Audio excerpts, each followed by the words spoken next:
One of the most mysterious sects of the Middle Ages was the Cathars. At one time they had so many followers they outnumbered Catholics in parts of Europe. But the Inquisition, backed by greedy knights, stomped out the Cathars. In this video, we will examine what the Cathars believed that made them so dangerous to the Catholic Church, how they resisted and went underground before being finally stamped out, and is there really a secret Cathar treasure, complete with the Holy Grail, waiting to be found? This is Knowledge Voyage.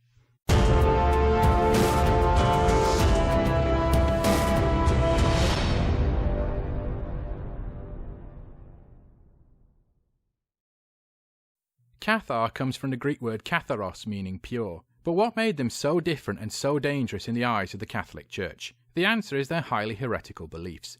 Cathars were essentially dualists. Dualism is an ancient belief system that states there are two gods or divine forces in equal struggle in the universe. Zoroastrianism and Manichaeism of ancient Persia, and even the concept of the Force in the Star Wars universe with its light and dark side, are examples of dualism. Mainstream Christianity teaches that God is superior to all other beings, including Satan. By contrast, Cathars believed the dualist view that God and Satan were equally powerful. One example of this was the Cathar view of God and Satan as equal creators. According to the Cathar text, The Secret Supper, God threw Satan out of heaven for disobedience. Satan then created the physical world in which we live, and trapped angelic souls inside of human bodies. The Cathars believed that the world of physical material was evil, and that the body was a prison for the soul. The idea of a soul being trapped in a body is similar to the view of Gnostic Christians. And according to the Gospel of Judas, allegedly written by the fallen apostle Judas, Jesus was a spirit being who engineered his own crucifixion to escape the flesh. The Cathars also taught that Jesus and Mary Magdalene were married. It is perhaps not surprising that the Cathars had Gnostic beliefs, and the huge armies of European knights moving back and forth across Europe en route to and from the Crusades at this time helped spread the heresy. The split between Rome and Constantinople had meant that the Balkans had become a no-man's land for heresy, and the most notorious heresy from here was the Bogomil heresy. Bogomil was a Bulgarian cleric who taught that Satan had fathered a child with Adam's wife Eve in the Garden of Eden. He also rejected veneration of the cross, icons, and the idea that Christ had really physically suffered. Crusaders on their way to and from the Middle East would travel to and from the Balkans, and perhaps they brought back these Bogomil and Gnostic beliefs with them. Most Crusaders were originally from France, and when they returned to France, they settled down and began to spread Bogomil beliefs that would eventually evolve into Catharism. Indeed, the biggest concentration of Cathars was in the Languedoc region of southwest France, which supports this idea.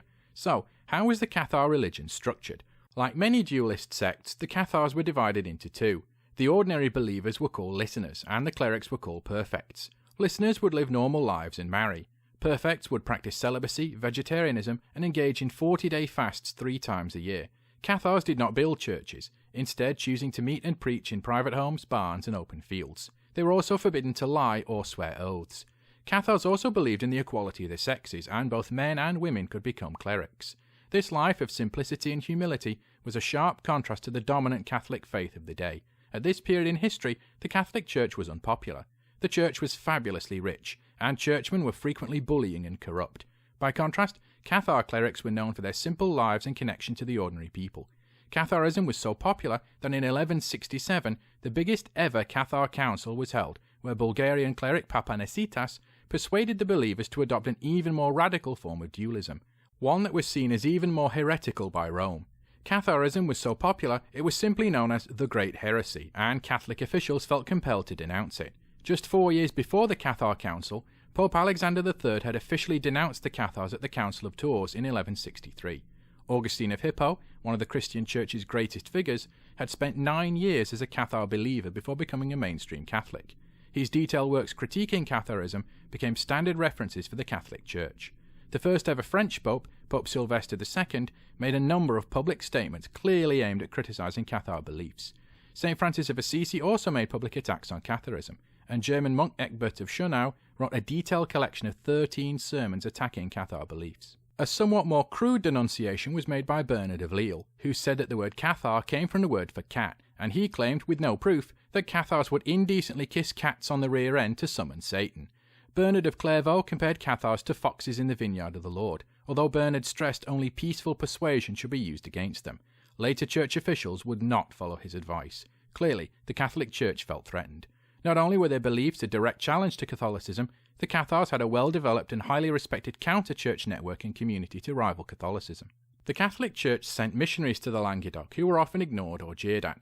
The Pope decided that something a little more forceful might be needed, and in 1207 he got his excuse. When a Catholic preacher was murdered, it was blamed on the Cathars, and the Pope called a crusade. Several crusades had been called against the Muslims in the Holy Land, but this call to attack the Cathars was the first time a crusade had ever been called in a Western state.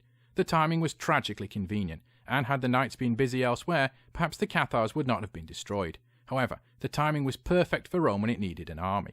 The Crusades in the Holy Land were beginning to falter, as Saladin's forces consolidated their hold. Many would-be Crusaders realised that a crusade in the south of France was better than going to the Holy Land for 3 reasons. Firstly, the Holy Land was now essentially a lost cause, and there was no point spending money and time to get there. Secondly, France was much easier to reach for the heavily French Crusader armies. Thirdly, Languedoc had many rich lands that nobles could seize from Cathar heretics. One knight who answered this call was Simon de Montfort. De Montfort took brutality to new levels against the Cathars. Cathar prisoners were routinely mutilated with knives and sent on forced marches. The town of Béziers was ravaged when it refused to hand over its Cathar citizens. Simon de Montfort also offered trapped Cathars the chance to go free if they swore allegiance to the Catholic Church. Cathars were forbidden to swear oaths to anyone, never mind the Catholic Church, and hundreds of Cathars were burned at the stake for refusing to abandon their faith. De Montfort would continue cruel warfare until he was hit and killed with a catapult boulder fired by Cathar knights defending their cities. His death would not be the end of it. There were sieges and massacres across the south of France. Eventually, the Cathars retreated to their final stronghold, Montségur. Montségur, which literally means secure mountain, was tough to reach and attack. For some time, over 400 Cathars took refuge here, using guerrilla raids to maintain food supplies. The Catholic forces impressively scaled the cliffs and winched up siege weapons before ruthlessly bombarding the Cathar stronghold of Montségur. The Catholic forces issued an ultimatum: convert to Catholicism and go free, or be killed. Inside the fort, the Cathars comforted each other in a mood of feverish religious devotion. The Cathars told each other that their journey through this evil physical world would soon be over. The fort was captured and the Cathars went to their martyrdom. 400 Cathars were burned at the stake in a field still known as the Field of the Cremated. Even after all this brutality and a pitilessly successful campaign, the Cathars still managed to survive underground, always trying to stay one step ahead of the deeply feared Inquisition. The Inquisition was more active in France at this stage in history, before becoming more active in Spain in the more famous part of its history. One key development for underground Cathars was believer Peter Autier, who went to Italy where some Cathars had escaped from France. He was ordained as a prefect and managed to build up a secret network of Cathar believers when he returned to France. He even had sympathisers in the Catholic Church. When his position was betrayed to a Catholic monk, the monk gave the Cathars a warning and allowed them to ambush the betrayer. Little did the betrayer know that the monk in question was the nephew of Peter Autier. Sadly, Autier's luck would run out when he refused to loan money to William Peer. The embittered man then tipped off the Inquisition, who arrested many people in the Autier Cathar network. One village saw every inhabitant arrested. The Inquisition visited many churches, demanding public declarations of allegiance to the Catholic Church. Anyone who would not make a declaration was taken off for further questioning. The Inquisition in Languedoc was headed by Conrad of Marburg, who had a sinister one-eyed and one-armed assistant named John. In northern France, the chief inquisitor was Robert the Bulgarian, whose name suggests he was a former Bogomil Cathar and brought the fury only a former believer can bring. He was so brutal, even the Inquisition felt he went too far and had him jailed. For a Cathar, interrogation by the Inquisition was a horrible situation, as they could not lie and were forbidden by their faith to swear oaths, as it was routine at the beginning of a court case to be sworn in. The penalty for unrepentant heresy was burning at the stake.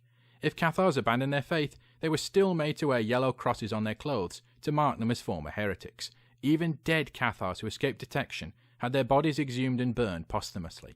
Their surviving family members then had property and land confiscated and were forced to wear the yellow crosses of heresy. The Inquisition were totally without mercy. On one occasion, an elderly Cathar woman on her deathbed mistakenly believed an Inquisition official was a Cathar cleric, come to pray for her soul as she died. She freely discussed her beliefs with someone she believed to be a fellow Cathar.